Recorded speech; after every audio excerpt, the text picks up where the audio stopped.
kids, here again to work a little bit on grammar. The grammar we are going to work in today is question tags. We use question tags at the end of a sentence to check, to make sure that the sentence is true, okay? It's what in Spanish we use as ¿verdad? Tú eres Alejandro, ¿verdad?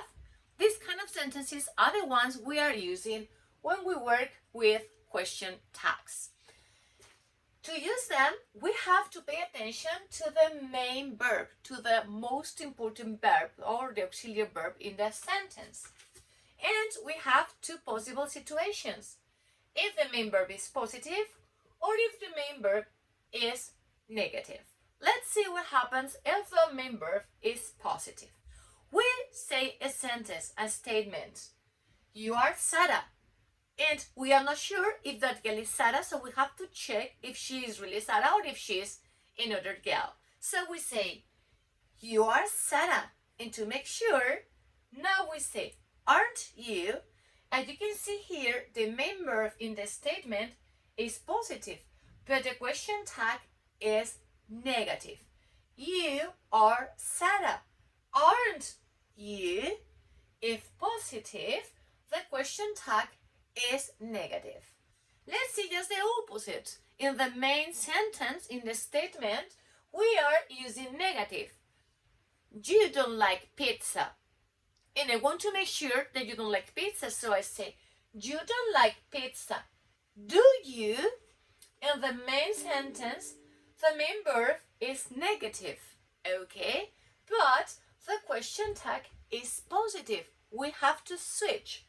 You don't like pizza, do you? Let's see other examples.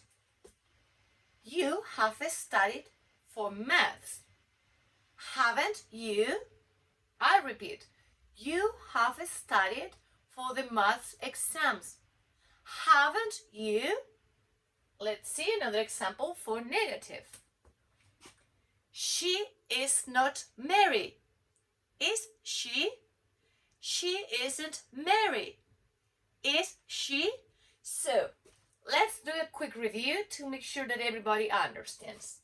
If the main sentence is positive, you are Sarah, you like pizza, Mary is studying, my mother is cooking, that table is blue.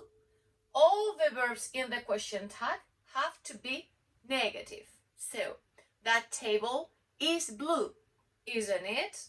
Your mother is cooking, isn't she? You like hamburgers, don't you? Okay, and just let's see what happens in the opposite when the main sentence, okay, is negative. She isn't married, is she? That table isn't blue, is it?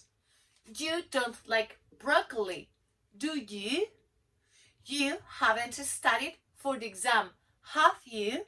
So, this is the equivalent as our Spanish verdad, or sometimes we say sí, or sometimes we say no. Tú eres Juan, no? So if you see, tú eres Juan is affirmative, but we end with no, that is negative. It's just this situation. Or, no has estudiado para el examen, ¿sí? You haven't studied for the exam, negative. See? Just the opposite. We write it in affirmative. I hope you understand this, but as always, we tell you if you have any questions, don't doubt in just contacting with the teachers to ask the questions or the doubts you can have just by email or in the video conferences. That's all. Bye bye, kids.